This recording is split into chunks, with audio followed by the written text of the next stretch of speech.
Ну, тебе солдат удачі. Сорвав гандонові. Одна така спалена. This is Derek from Battlefield Ukraine. Today I want to show off some of the newest items on BattlefieldUkraine.com. There are a bunch of captured patches that come from Russia, the Wagner PMC group, and even a couple from North Korea. Let's start with some of the Russian patches. So this is a captured Russian patch. It features the V and the Z, which are prominent Russian symbols of the war in Ukraine.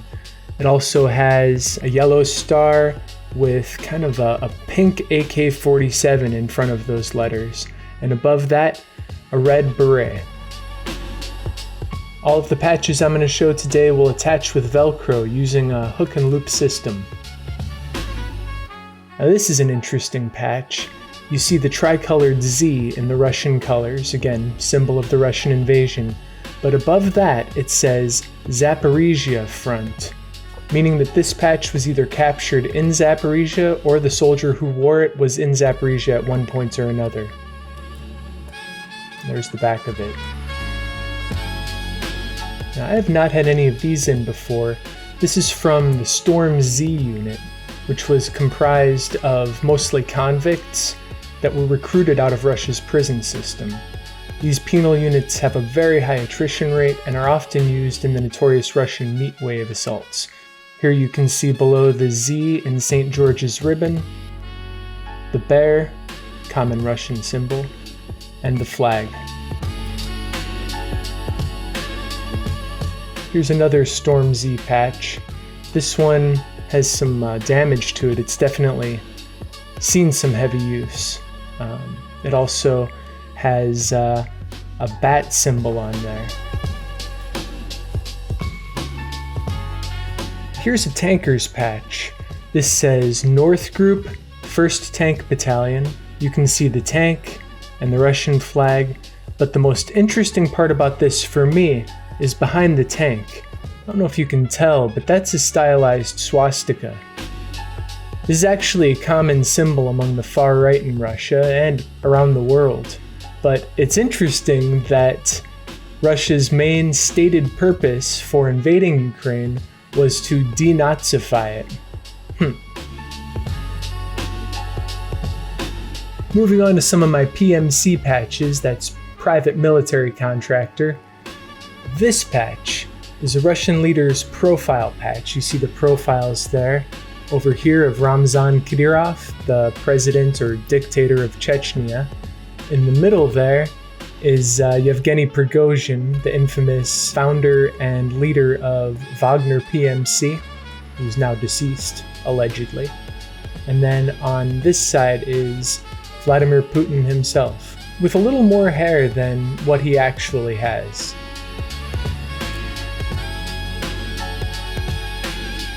Another Wagner PMC patch. Now this features the Shaka hand gesture. Normally to most people this means good times or let's chill out. But to Russians, this is a symbol of soldier of fortune or mercenary. It was adopted after PMC Wagner was involved in the Syrian conflict after the Arab Spring uprisings that took place there. And Jumbo actually comes from Swahili, since they're active in Africa as well, where Jambo means hello. So it was a way of greeting each other, letting people know, I'm a soldier of fortune. What's up? This symbol is set in front of Wagner PMC's logo there, the skull and the crosshairs. I like this Wagner patch.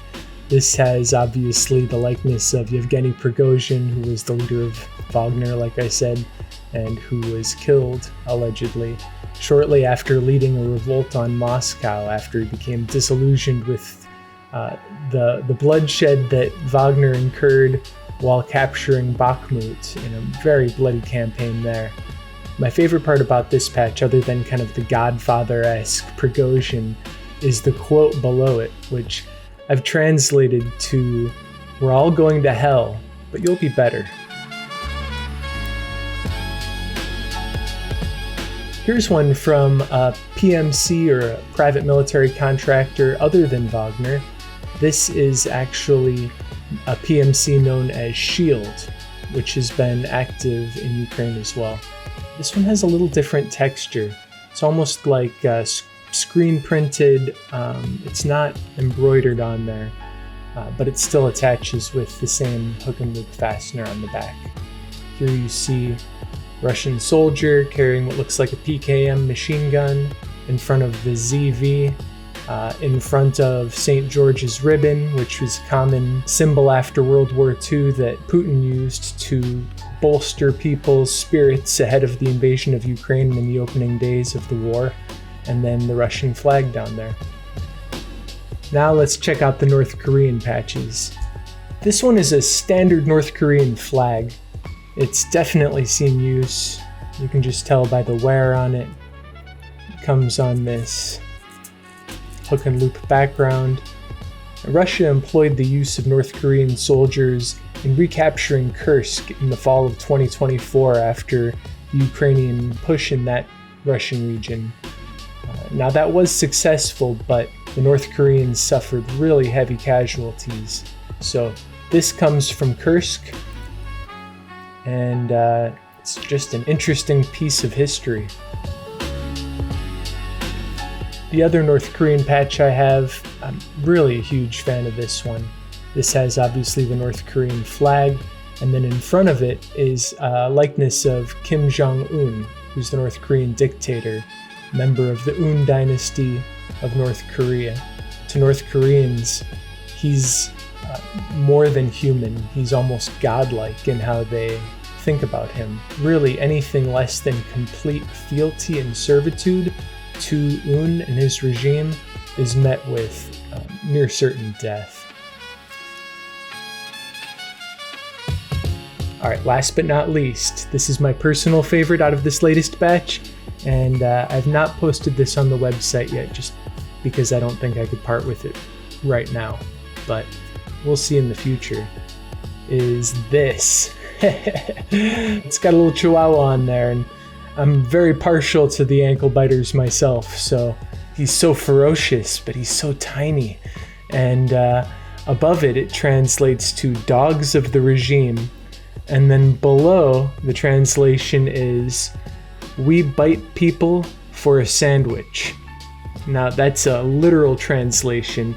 It could mean something more like for a snack or for a treat, but what a representation of what's happening in Ukraine, where you've got Russian soldiers there fighting for money, whether they are regular military who signed up because of the huge enlistment bonuses, or whether you're Storm Z who are fighting to get out of prison and potentially clear your criminal record, or if you're a member of a PMC where you're actually fairly well paid soldier of fortune out there conquering an independent, free people's land. All of these patches, except for that last one, are available right now on battlefield-ukraine.com, so if you're interested or just want to check them out and learn more, head on over there, and as always, Slava Ukraini.